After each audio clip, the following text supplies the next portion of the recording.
What's up, gang? Welcome to the Greatness Machine. I'm your host, Darius and Sean. I'm so pumped to have you here with me. Now, listen, the Greatness Machine, we're about two things. Number one, people who are living their passions. And number two, those who are creating greatness in the world and doing both of these things despite the odds against them. Each episode, we're going to feature interviews with game changers, business leaders, telling us their origin stories, what made them tick, what got them to where they are now. Why? So it can help you step into your greatness within your life, your business, and your career. Occasionally, you might hear a few solo episodes from myself, moi as I say, as I leverage my 20 years of entrepreneurship as a CEO and founder to help you grow and level up in your journey to scale your life and your business. So, come be a fly on the wall, enjoy the conversation, and I'm stoked to have you here with me. Guys, welcome to today's episode of The Greatness Machine. I'm your host, Darius Mershazde, and boy, do we have a special guest. My man, Sean Magennis is in the house. What's up, Sean? Hey, Darius, how are you today? Oh, man, I just shot a solo episode of my podcast because I started doing this thing called Miracle Morning. So I'm 6 hours into my day right now. I've been crushing it since like 4 or 5 this morning.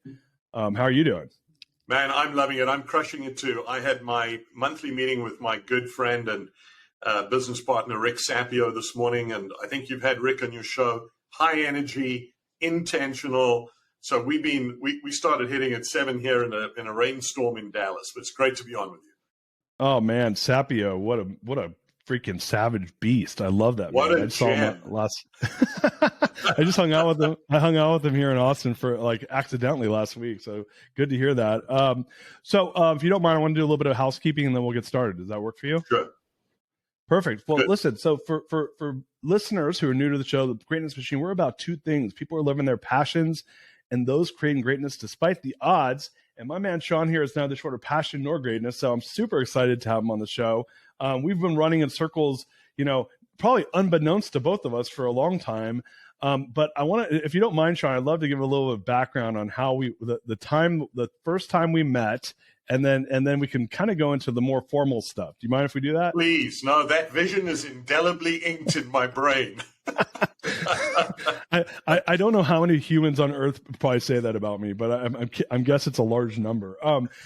So here's a little background story. So we were just talking about Rick Sapio a moment ago, and Rick, we have an episode actually coming out with Rick soon here, and Rick is a good friend of mine from Gathering of Titans. He's the founder of Gathering of Titans, the MIT program that I'm involved with that we talked about on the show, and he is really good friends with Rand Stagen. And Rand, as you've heard me talk about in the past, is a mentor of mine and friend.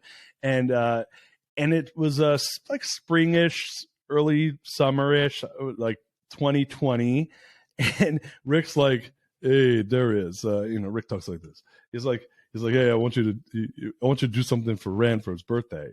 So it's Rand's 50th. We're in the middle of COVID. Everyone's kind of on lockdown. And I said, "Hey, I have a good idea. Why don't I get dressed up in a hazmat suit?" Because you guys are renting a house out near the lake, river. And I'm going to show up in a hazmat suit at his 50th birthday to surprise him. And so Rick just thought this was like the funniest thing on earth. And so and by the way, buying a hazmat suit is an endeavor in of itself. But I did find, I used a painter's suit, which is like a head to toe white thing. I got swimming goggles, and then I got like a N95 mask. And I show up at this birthday party, unbeknownst to me, the shenanigans that have been happening the night before, were full-blown hazmat suit and a stack of 20 of my books to give as gifts for all the members of the party. And upon showing up, first of all, Rand cracked up. He thought it was really, really funny. But I got to talking to this really cool guy, Sean Magennis, who at that point you were running YPO, and we'll be talking about that in a second. And we had a great conversation and found out we had a bunch of mutual friends. I'm like, man, I really like that guy. And so that was how we met, man. How did that feel to meet me in that moment in my hazmat glory? It was surreal. It was quite bizarre when you're in the middle of nowhere on a river in a log cabin and this kind of otherworldly person arrives. But it really was fantastic because it set the tone. We had an amazing dinner the previous night, and we were going to go and hang out and just float down the river on tubes that day, and so you coming and meeting you, it set a really nice tone. And typical Rand, right? There's always some kind of learning benefit, deep immersion in the grander purposes of life. And so you were the springboard that day for those activities. So thank you. The pleasure was more than mine. So, if you don't mind, Sean, I always like to give the origin story of how we met, and then when I have the ability to do that. Sometimes I guess I don't, but I want to give your formal bio. So for listeners of the show, Sean is no slouch.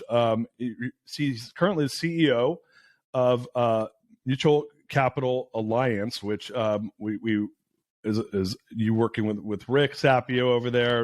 It's a 29-year-old private holding company, multi-faceted, financial services firm. Prior to that, though, you've really spent your lifetime specialized in scaling professional services firms, and you did so in the past as past global president and CEO of YPO, Young Presidents Organization, which is one of the largest global organizations in the world supporting executives, entrepreneurs, and CEOs. You also founded 2 peer-to-peer membership communities and led an award-winning global team of CEO coaches as company president. And I just found this out right before the show. You're also the past international global president of Entrepreneurs Organization, which is a global organization. I've been a member for a long time. So, man, you've had your hands in so many other things. That's just kind of skimming the surface, but you've really had your hands in a lot of the pots of these what some would call like these world-changing organizations. I'd love, if you don't mind, Sean, to kind of give us a little bit of your backstory. Like, obviously, you didn't wake up one morning and end up, global presidents of these big organizations. I'd love to hear kind of what got you to where you ended up.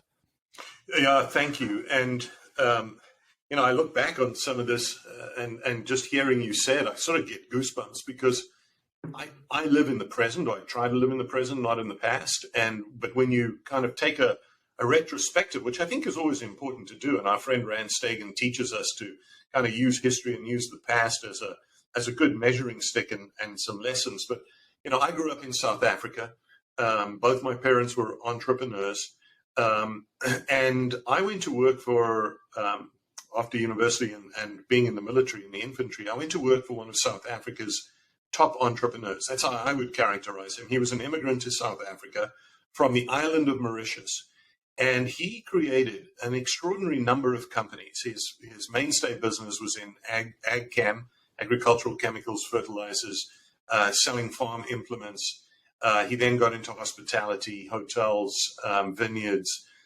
He had a pressure-sensitive tape adhesive manufacturing business and kind of a Procter & Gamble type business. So very sort of diverse businesses. What blew me away about him, Darius, was one, he backed horses. He was a great thoroughbred horse breeder and race guy until the day he died, which was quite recently and sadly in his very late 80s. But what I got from him, his name was Robert Maingard.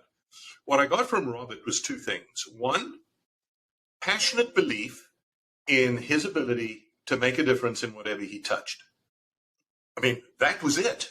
And then secondly, picking the right people to be in the boat and on the journey with him. I happen to be the beneficiary of being picked to kind of be mentored by him. And that's how it started.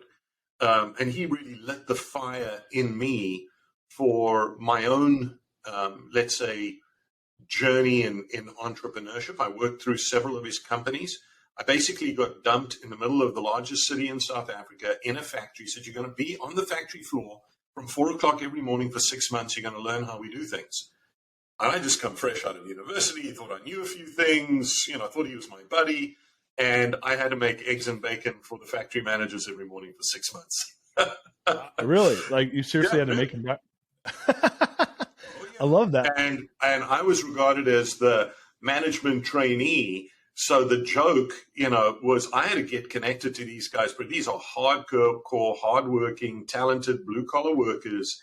And they were not going to put up with some, toffee-nosed punk that had just come out of university. But luckily, I'd had the benefit of having my backside kicked in the military, ended up being a section leader in the infantry. So I didn't come with no skills in terms of dealing with people, but it was very sobering.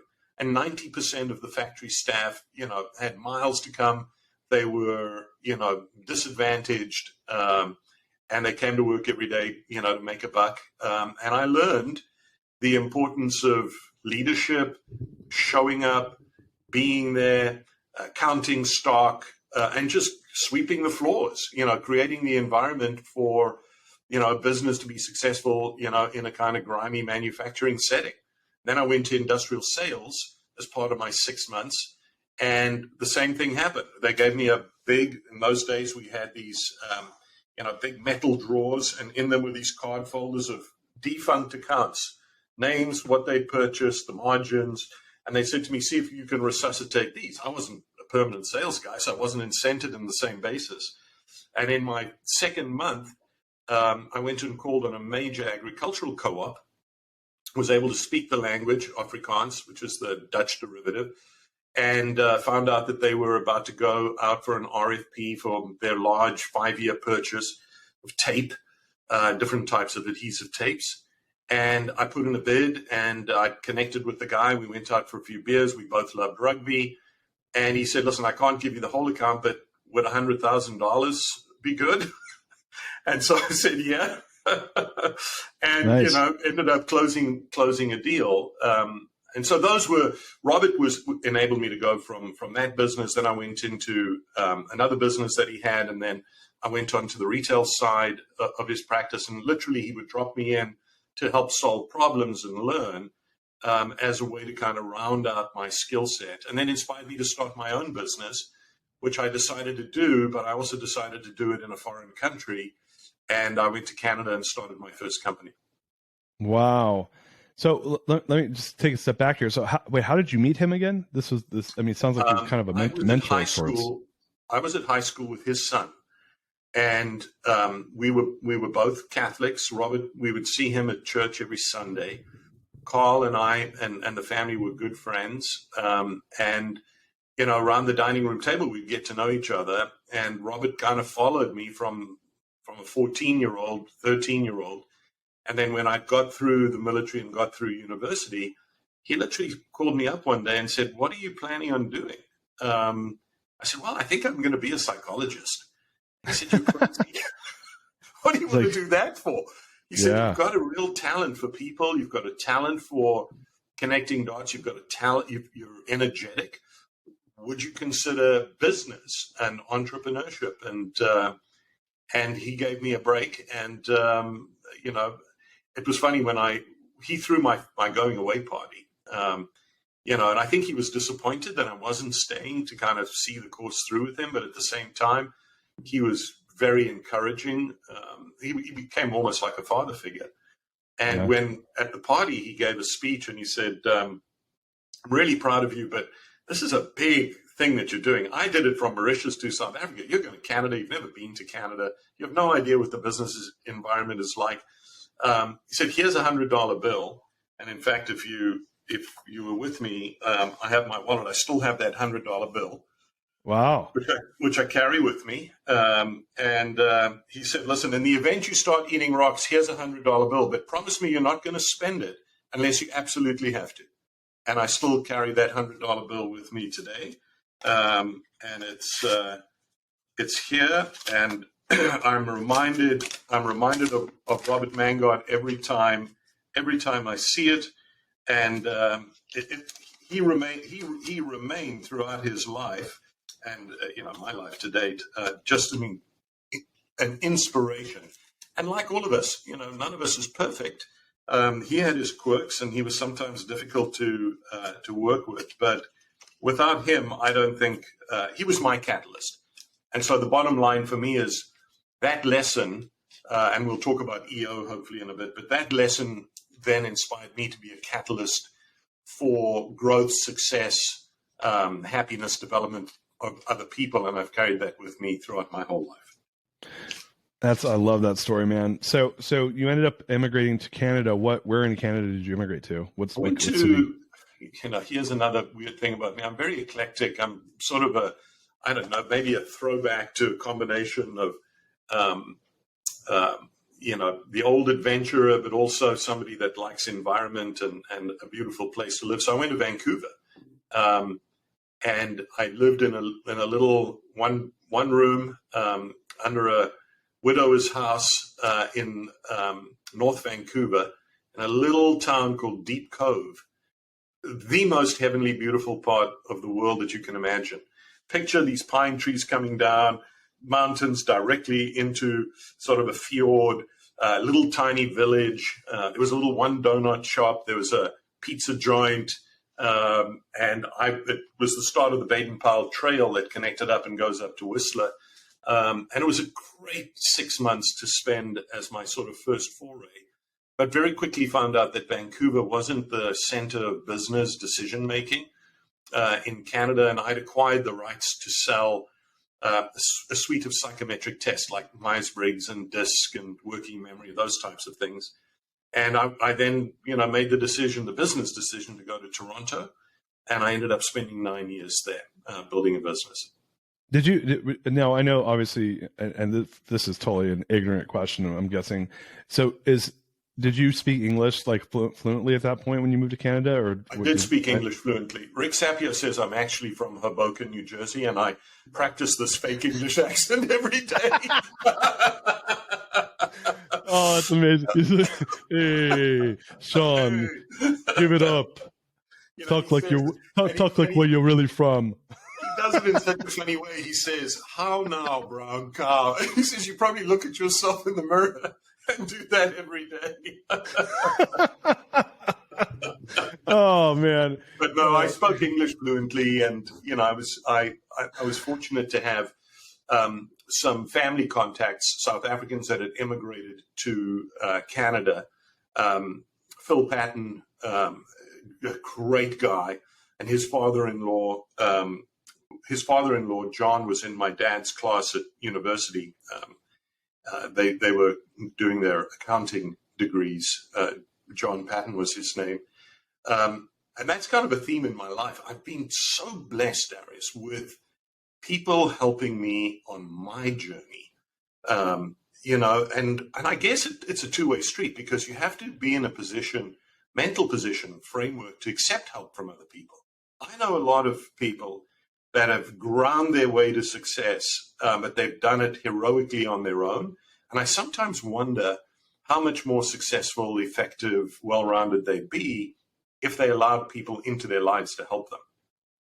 Yeah. So what do you think? Like, do you think that that's something like a learned skill, intuitive? Like, what do you think gets people to open up to that? I think it's about trust.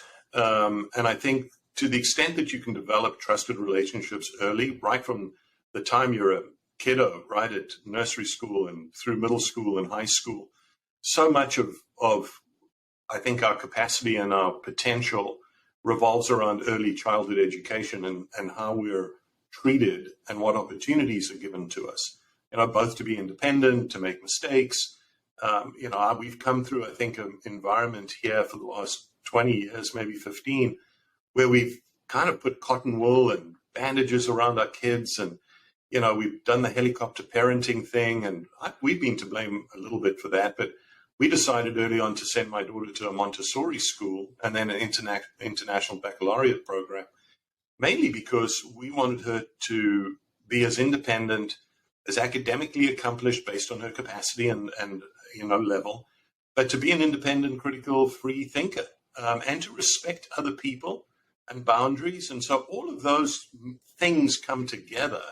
And if we can create conditions for our children, and I look at some, having lived in different countries, both, well-off countries like we're blessed to live in the United States, and then countries like Africa where, poverty and the inability to read and write is rife, crime, all these various elements, social elements.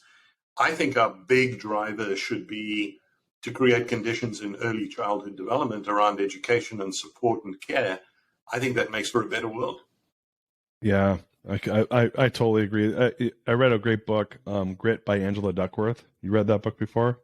I haven't, no. It's a great book. So she's a behavioral psychologist out of UPenn, and it's around how do we develop grit, right? It's a study of grit. Yes. No, I have. I haven't actually read the whole thing, but I know exactly what you're talking about. It is about grit. Because really that's what I heard, at least, what you just said was, how do we develop grit in ourselves? How do we develop grit in our children?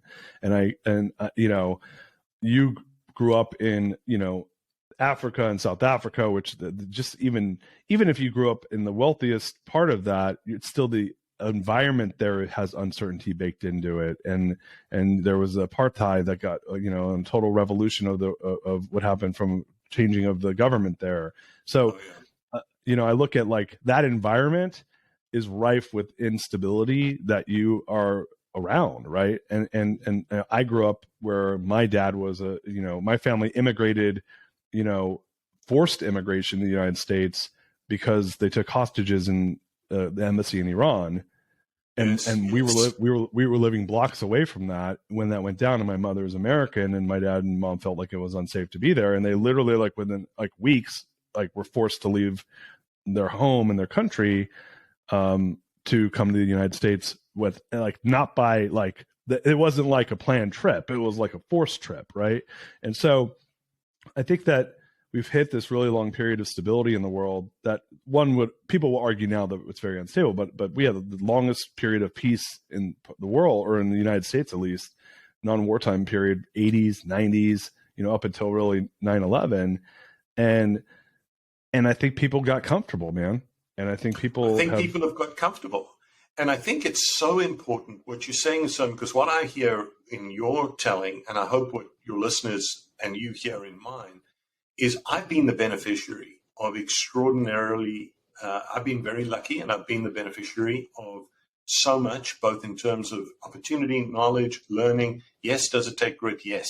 All of those things, you have to wake up in the morning, you actually have to do it.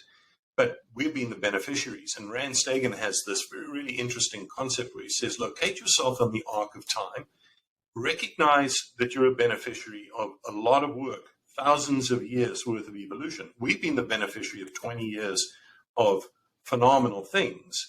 But if you look at our responsibilities now, I look at myself as, what are my responsibilities now? I've got responsibilities to shareholders. I've got responsibilities to my daily tasks, what I've signed up for, etc., accountabilities. But what is my responsibility as a global citizen, a citizen of the United States, an immigrant, obligations to my wife, my child, my community? And I think that comes with perspective. So many people spend a lot of time just focusing on survival, and that's appropriate if survival is all you need to do to make ends meet, to put food on the table, to, not go hungry. Once you've established yourself, I think you've got to leave room for how can you make a difference, either in somebody's life, a community's life, your business's life. You and I were talking about how you brought the concept of forum, which is almost like a mastermind group, into your business of 1,000 employees or 500 at the time, and how that had an impact. And by helping people just be authentically themselves and be in a safe environment where they can share concerns, weaknesses, potential failures, ideas, collaboration. In order to kind of take our societies to the next level, I think all of us, and I'm speaking for myself, I personally feel responsible for being a catalyst for a deeper purpose for people in life, for their success, for them developing meaning and their own success, whether that's financial, whether it's esoteric, whether it's you're going to be a script writer, whatever it may be. And I don't want to go down a rabbit trail here, but we're literally only here for, God willing, for 80, 90 years of productivity. And so I anchor myself in that. And then I look back and I say, because you can get trapped in, oh, woe is me, I don't have enough, my car's not big enough, I don't have the yacht, but maybe I want the yacht. That's all well and good. And I'm not saying that those are not motivators and great things to aspire to. But when you think about it, in the context of how we impact and work and collaborate with each other, what's more important? And that's a question I often leave with individuals is, what do you want? What do you want your legacy to be? What do you want? If we were sitting back at that little log cabin and we were all together and you in your hazmat suit and I put one on just to be, in communion with you there, what do we really want our impact to be in the world? And I don't know if we teach that enough, or if we allow ourselves to think that each of us can have a significant impact in whatever area we decide to take on. That's truly beneficial to both ourselves and to society and to the planet in general. Yeah. Well, I think obviously it comes from how you're resonating at a high level right now, which is around this idea of consciousness and being a part of a greater whole, right? Yeah. And I feel you. I talk about all the time. I'm a conscious leader, and it's I think it's how do we I think it's what you're talking about. It's and I have a friend. Do you know Yannick Silver? You friends I with know him? who he is. I don't know him well. He runs Maverick. Was it Maverick 1000?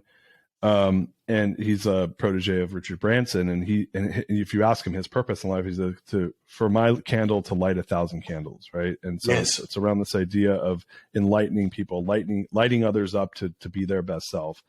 I want to take a step back because, obviously you've elevated into these realms of running EO and running YPO and running these global organizations. How did that come to be? Because, I'm assuming you were an entrepreneur, you were running this business in Canada. How did that lead to getting involved with these global organizations? I'd love to hear how that transpired, because that's not normal, first and foremost. And it's not a traditional path. No, I got called out of the blue by a young guy. His name was Rob Safrada, out of Vancouver, Canada. And he had got my name from, I guess the Yellow Pages as the owner of a business in Canada. And him and Peter Thomas, who was the founder of Century 21 in Canada, who was for many years the chairman emeritus of EO. Peter was a YPOer, and him and a group of YPOs were working with this baby group called YEO, Young Entrepreneurs Organization, which became EO. And they were looking to have people start chapters around all the major cities in Canada, the US, Central and South America to begin with. And EO only at that time had 300 members. And I got invited to this dinner at the Four Seasons Hotel, and the guest speaker was Izzy Sharp, who was the founder.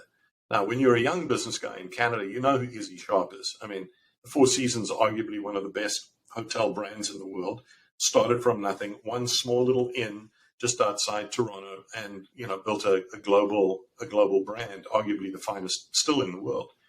And so I went to this dinner, and Peter spoke, and then Izzy Sharp gave his remarks. And then they handed out this little card, and they said, fill this in if you're interested. We're putting together these groups of entrepreneurs across the country, and to learn from each other and to help each other build and grow their businesses, themselves, and their own, personal success. I'd never heard of anything like that before. And I thought, this is fantastic. I show up, I can learn. I don't have to go to university. It's not, it's not academic. And then they said, at the end of the dinner, collected the cards and said, okay, we're having a formal lunch tomorrow at the Granite Club. And there was 8 of us, I think, or 7 of us, that had signed up and given our credit card numbers. And we're going to tell you how it's going to work formally. Cheers, good night. Turned up the next day for lunch. And Peter immediately said, Sean, you're the learning chair. Jeff, you're the chapter chair. King, you're the XYZ chair. And I was like, did something just weird happen? I've just paid $1,000 to join EO. And now I actually have to build the chapter, do the work, find the speakers, and run it as a volunteer. And I thought, oh man, let me think about this. Can I get the card back? Peter was like, no, we've run your credit card. You're in. And seriously, that's how it went down. And so a core group of us were the founding chapter members of the Toronto chapter. And it was the best thing that I've ever done. One, I was in an amazing forum with a very eclectic group, non-competing companies. And I learned instantly overnight from the experience sharing of the others. It got me to think about my business very differently. Got me to think about my personal growth and development very different. I was a young man. I was 26 years old. And it was the best thing I ever did. And here's the weird thing. 6 months before, when I went to Vancouver, I loved boats and the water, and I'd been walking around a marina, and I saw this beautiful boat, and it had the Spirit of Thomas was the name of it. My company was called Thomas International. I then meet Peter Thomas, and I said to him, Peter, is that your boat? He said, yeah, that's my boat. He said, how do you know I've got a boat in Vancouver? And I had a Polaroid picture of myself, a selfie back in the day with the Polaroid with the boat. I still got it. And that's the weaving. So that's how I started. And then I got very involved in leadership. I was asked to, in fact, go down to Dallas to the YPO global head office and spend a week with this amazing woman, Maria Johnson. She ran Forum for YPO at the time. 1 week with Maria, all of the Forum manuals, everything was big 3-ring binders. They had a whole bunch of Forum facilitators, independent third parties, and they gifted it to YEO. They gifted Forum to YPO, from YPO to EO. And I took all the manuals back to my office, and I had a person in my office manually word process all those manuals onto discs. And then we sort of cut it down, and we launched it within more formally and more fully. We had used elements of Forum, but we really then developed our own tweak, very minor tweaks. But that got me going. And when I saw the impact of peer-to-peer sharing, and I saw the impact of learning business from other entrepreneurs who were at different stages, maybe similar things, selling a business, buying a business, getting out of bankruptcy, having a divorce, having, a key colleague die, being super successful and then not managing money correctly, drugs, addiction. The whole element of life, plays out in every community. But seeing that within the community of we're here to help each other blew my mind, and it created a lifelong passion for me to participate, give back, and help these organizations. So first of all, I didn't realize that the amount of effort YPO gave to helping YEO, which is now EO, come to be. So it sounds like this was that they really leveraged YPO in the early days. Is that true?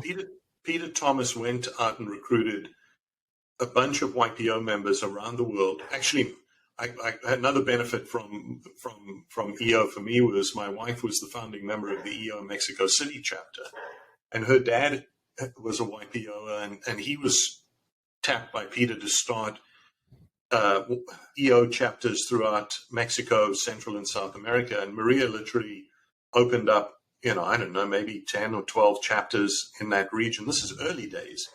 And then she got on the EO board before I did. But I was doing a board project, and I met Maria in 1995. We started dating in 97, and we got married in 1999. So I married an entrepreneur, and the single greatest benefit was meeting my life partner. Yeah, that's amazing.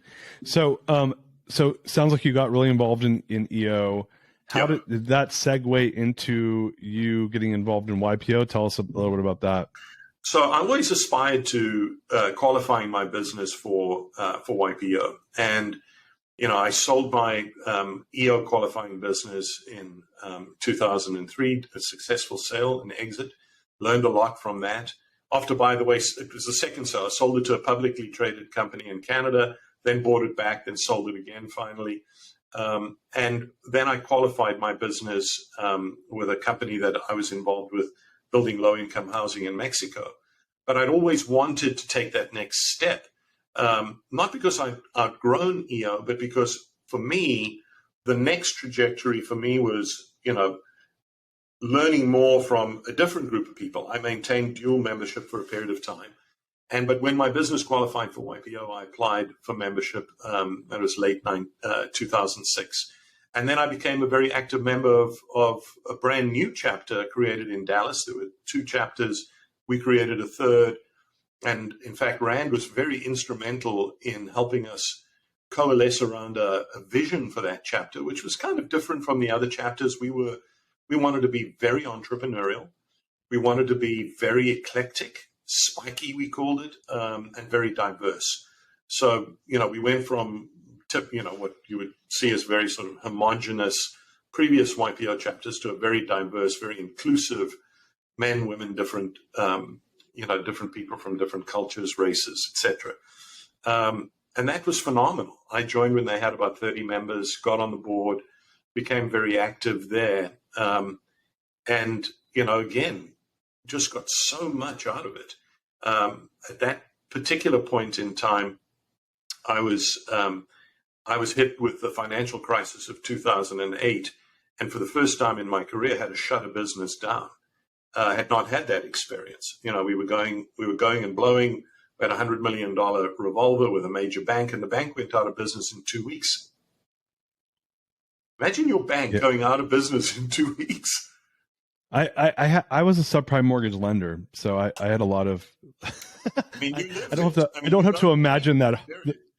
Yeah, all my suppliers went out of business in in a matter of like 3 weeks. No, listen, we didn't have lawsuits. We worked our way out of it. It was disappointing. We had a tiger by the tail. It was phenomenal business model, and it could have been game changing. But listen, you roll with the punches. And if it wasn't actually for YPO, my forum at the time, and access to a network, I may have just buried my head in the sand and gone, oh, woe is me, and the world is over. But I didn't. And my wife, at exactly the same time, was building high-end second home luxury homes in Mexico at the same time, and had exactly the same situation. So you've got in 08, she was doing this. In 08. Oh, ouch. Yes. Yeah, wow. So both of us had to get into transformation, regeneration, rebuild mode. And because of the lessons that we'd learned, because we'd seen this countless other times with entrepreneurs in EO and YPO, who literally just picked themselves up by their bootstraps, said, okay, that didn't work. Certain things were in our control. In this particular instance, 99% were out of our control. What do we do next? And we didn't take time off. We both pivoted. We got going. And it was one of those pivotal sort of things in life where you learn so much, but there was a confidence that we had the support, we had the opportunities, and we had the capability to reinvent ourselves, and we did it. I love that, man. And so after that, I guess I'm assuming part of that reinvention was you getting involved at YPO, and not just as a member, or a volunteer, but actually as a leader, as an actual paid leader. Tell us about that a little bit. Yeah, I obviously during that period of time, 08 to 013, I'd started a little consultancy. I was building myself back up. I was still very actively volunteering. YPO tapped me on the shoulder and asked me to redesign with a team at YPO the chapter officer education materials. So when you're in EO or YPO and you're on the board, you go to a global leadership conference, you get taught how to do your volunteer role. So we repackaged all of that material. We synthesized it. We developed a learning management system, ebooks. That was about a 1.5 year project. Volunteers. I led it as a volunteer. Worked with an amazing woman by the name of Julie Chipman Graham. Just a very, very talented individual, and a group of vendors. And as a result of that, I got invited to run hospitality. Again, my friend Rand was very involved. Him and I brought Rand in, and we ran hospitality for at that stage, the first of the new era of the giant YPO leadership events. It was in Denver, Colorado. Rand and I put together a whole methodology for hosting and creating an experience that people would leave and go, what just happened? That was the best experience that I could ever imagine. And we worked on that for over a year. And every morning we would do an intentional statement. Anyway, from there, I got invited to then chair the first global leadership conference in Singapore. And then they invited me to follow that up a year later with the next iteration in Istanbul. So as a result of that volunteering, I guess I got noticed by the board, noticed by Scott Mordell, the CEO, and I was invited to come on board as the chief operating officer at the time, and really help transform the organization, reboot several departments, energize networks, which was very new at the time. And a couple of years prior, we just integrated with our alumni group, the World Presidents Organization, which was run separately. And we were still kind of doing the integration, focusing on retention and stakeholder engagement and making sure that there was value for members. And that was my primary role. So I had all the member-facing departments. I had forum, I had learning, I had networks, I had all of membership, and I had all of the chapter management structures, and loved it. Every day was an adventure. I enjoyed building teams and seeing people flourish. And I was part of a 10-year journey that the CEO Scott Mordell was on, and I was an integral part of 7.5 years of that. And given a lot of room. Talk about a really two-in-a-box partnership.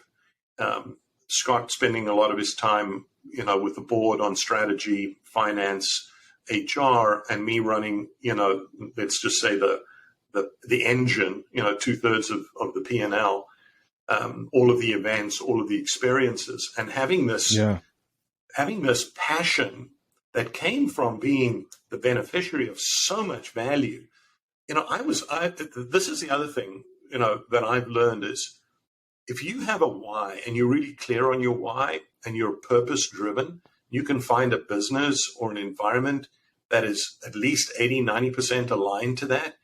Then you don't struggle to get out of bed in the morning. There's no lack of ideas or enthusiasm. And so that was a phenomenal gift to have the honor of spending close to 7.5 years participating in that stage of YPO's evolution. It was magic. It was a magical period. So let me ask you this, because obviously having been an entrepreneur and had these really crazy, amazing experiences, probably some of the highest highs, lowest lows, and then also spending a lot of time both as a volunteer and as a non-volunteer, global leader at two of the largest, organizations for entrepreneurs and executives in the world, YPO and EO. Yeah. What would you say, for you, to be at that global level? And I think a lot of our listeners, or at least forget about our listeners, me right now, one of the best things about having the show is I just could ask questions I want to know the answer to. Yes. Sorry, listeners, I'm sorry, listeners. Yeah, I always say, I do the show for me. And so people that want to make that global impact, right? That want to actually elevate to those global levels, but maybe they're not global right now. What would be advice you would give them, having kind of done both, where you were working in the business but you had these global, opportunities? What would be a way for someone like a Darius that says, "Hey, I want to make global impact"? What would be your best advice for someone like myself? I would find a community, whether it's a business community, whether it's a group that, you've got some unique subject matter expertise in or area of strong interest, and, join a group that's more than just you. And it could be just at the local city level. There may be, an opportunity to join, whether it's the Chamber. The Chamber of Commerce is a great place, but something where there's community, where your impact is not just on a one-to-one basis, but it's on a one-to-many, and then obviously back to you, many-to-one. And there are many, many organizations today that are like that. So the spin-off of groups like YPO and EO, and I'm talking about the nonprofit world, because you can go and join a for-profit organization and get great value like a Vistage or a Chief or some of these other mastermind groups that are out there that are very, very valuable. I've started 2 of them on a for-profit basis that are great. So I'll give you an example, a prime example. Some of your listeners, they may not be entrepreneurs. They may be a great executive assistant that is pivotal in the life of the CEO that they're supporting. I started a group with my EA of 9 years, Jackie Ludwig started a group called Lumini, which is for executive assistants to learn and grow from each other and learn best practices and evolve and develop. And it has taken off. I mean, it is phenomenal. So join a group, join a community, be prepared to give back. I learned right from the word go from Peter Thomas, do not expect to get anything in return unless the first thing that you're prepared to do is give back first. Do something first. And so I got hooked on that, and I've seen it work. And I'm not saying it's wrong just to be a passenger and, you can take various things. There are many, many, many people that I've met over my career and in the ranks of EO and YPO that participate wonderfully in their forum and in their chapter, but they don't get involved in giving back and being part of the sort of growth and the innovation side of the business. And that's fine. Absolutely fine. Find your place. Find a community where you can give back. And I guarantee you'll get way more by factors of 10x than you put in. And, I found a group because I was an entrepreneur. I found a peer group that really called to me. Yours may be different. You may want to join a group of, there's a young man in New York that I've been mentoring that's got a peer organization of forums, virtual, that he's just started for product managers within the tech world. That's a phenomenal group. That's an important group of people. And so those are his people. He wants to help those people be the best that they can possibly be and contribute to each other by sharing their combined experiences. Find a group. I'm very involved now with a group called the Young Catholic Professionals because I'm a faith-based individual.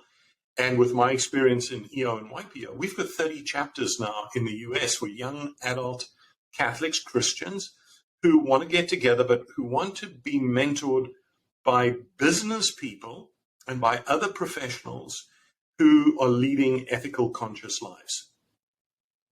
So there are these groups that are out there. Just find one that are your peeps or start one. What's wrong with starting a group of people, having them come over to your house or your apartment or, meet somewhere where you can authentically discuss, what's happening for you.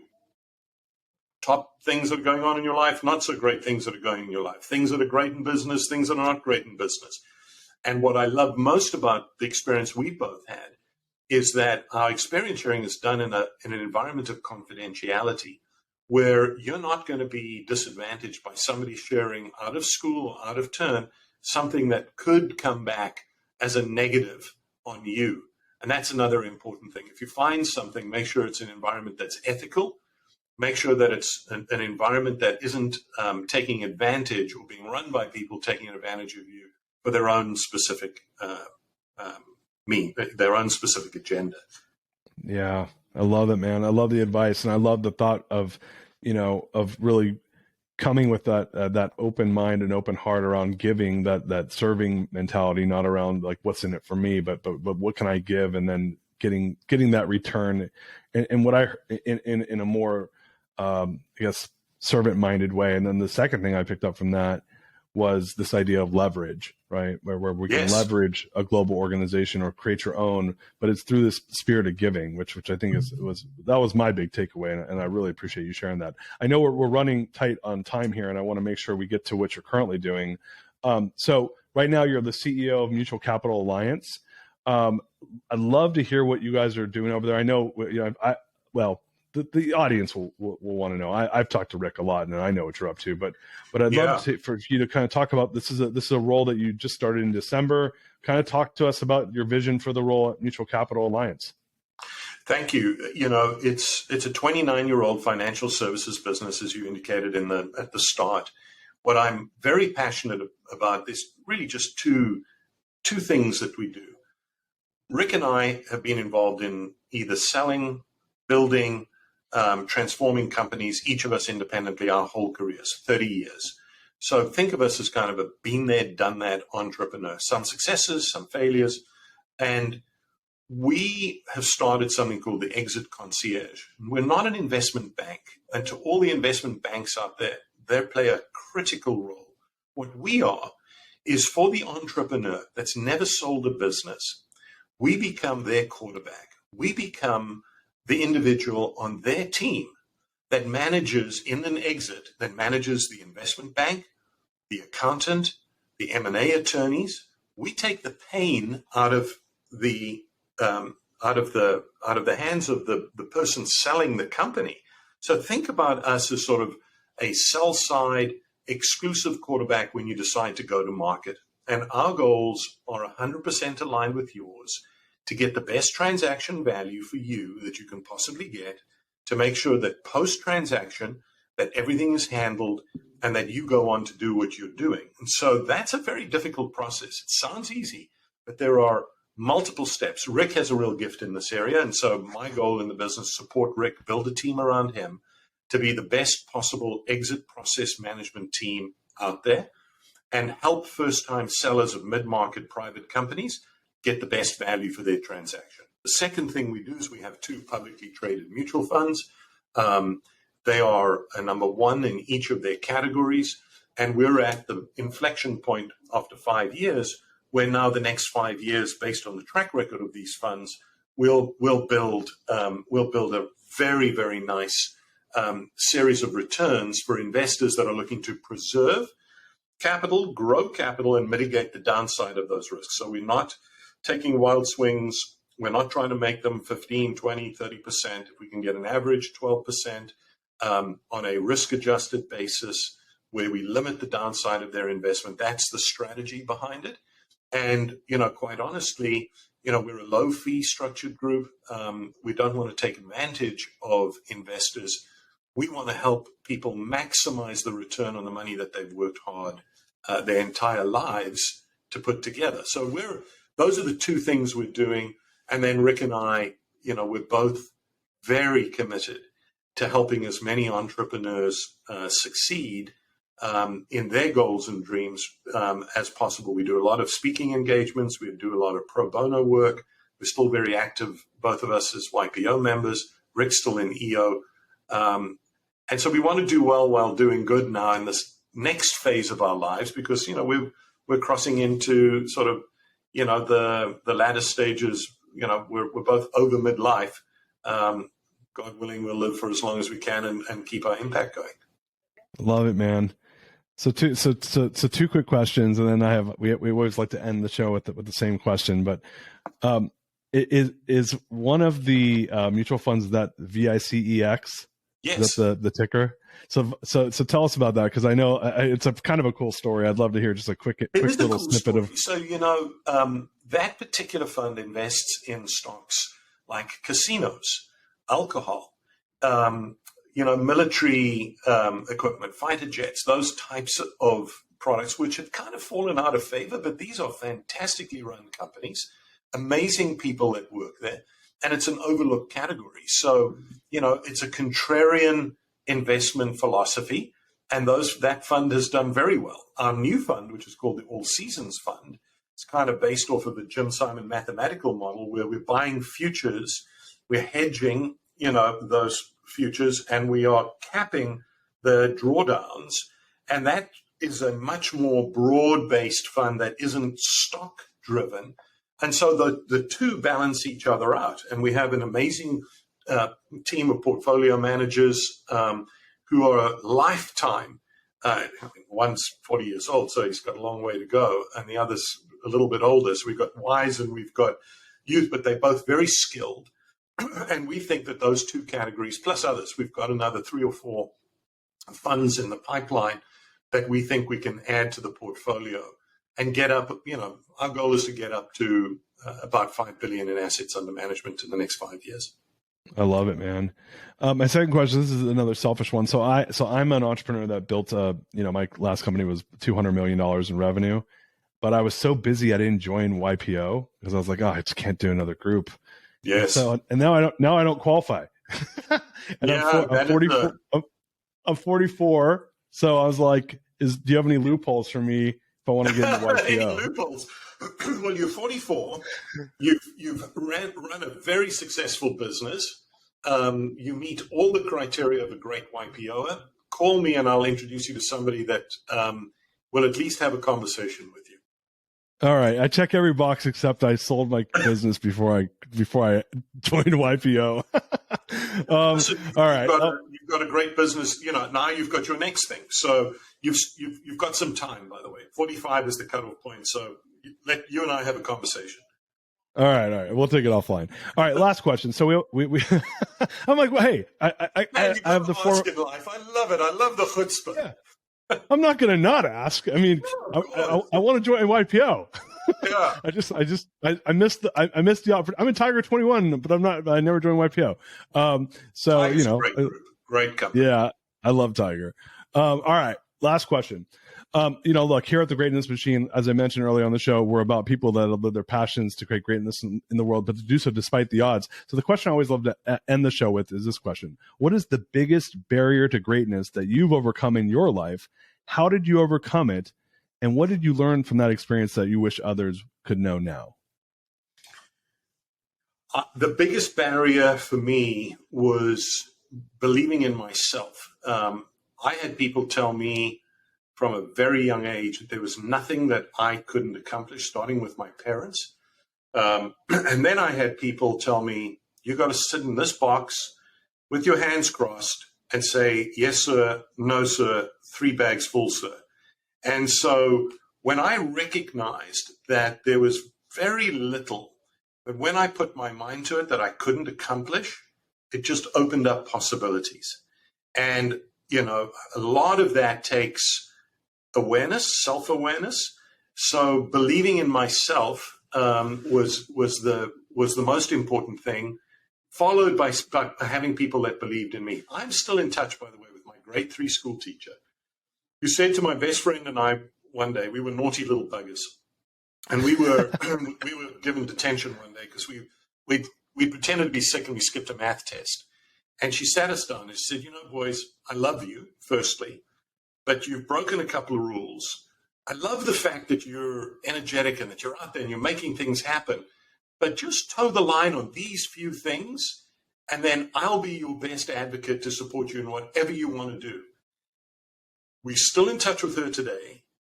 We're still getting motivation from her. And it's people like that. So surround yourself with people that don't hold you back, and then you won't hold yourself back. But ultimately, it's you. It's here. It starts in here.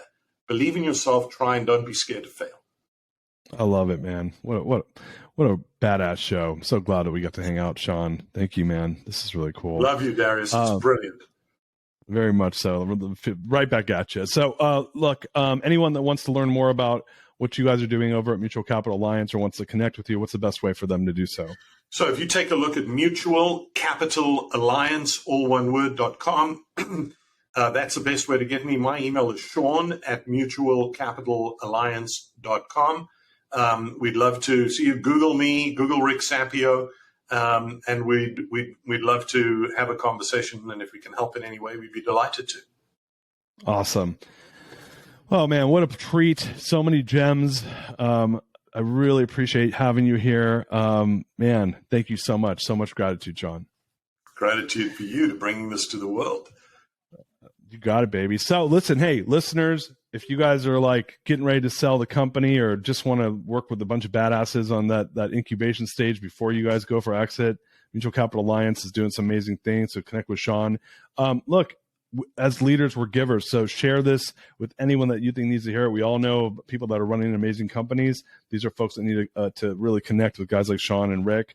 And with that said, so much gratitude to you listeners for taking the time to listen to the show, share the show, rate the show, give us reviews, all those good things.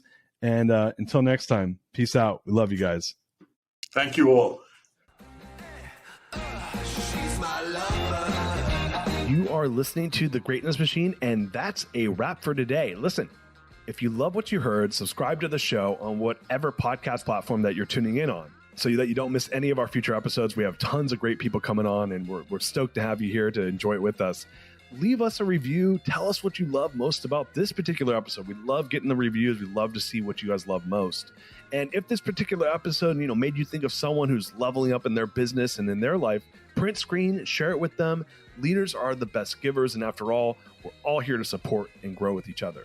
And in case you want to see some of the fun behind the scenes shots or some of the things that we're doing, I'm actually writing about this in my weekly newsletter. Go to www.therealdarius.com and subscribe to my newsletter. We're talking about fun things like business and life and mindfulness and cryptocurrencies and gosh, I don't even know, everything and anything, but it's tons of fun stuff I write about. I try to get it out on a weekly basis. You can subscribe at www.therealdarius.com. And with that said, look, thank you guys so much. I appreciate you. I love you. Peace. We're out of here. See you guys on the next one.